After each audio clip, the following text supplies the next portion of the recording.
to make all of these saleable in individual pieces. So here we go. When we look at these markets now, this is coming back to what's the activity driven by and within social networks these alternative payment providers are looking for. Today we're in that red circle, the red oval, where the social networks are housing a community of players of virtual games and some early stage digital content. And can be online or mobile purchases. You might be actually shopping on your computer through your browser, or you might be shopping through a mobile phone. Those micropayments, small payments for digital content are moving into, or the vendors in that space are moving into micropayments where there are still very small payments, but they're actually in the physical world.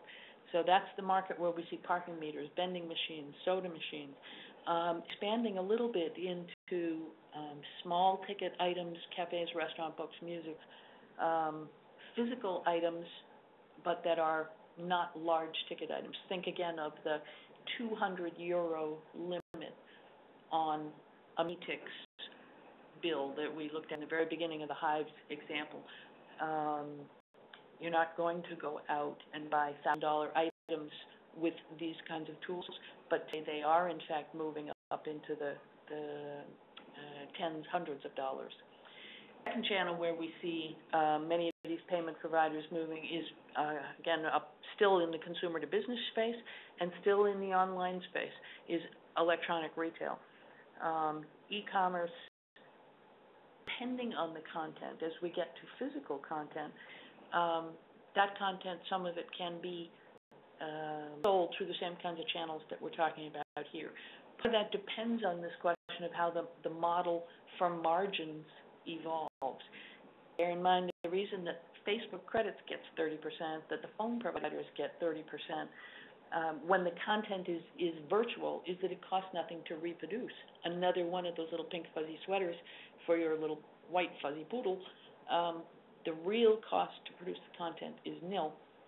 And that's not true as you move into the physical world of e-commerce, e-retail. Many of the goods are going to be real goods, and the margins are going to have to be different.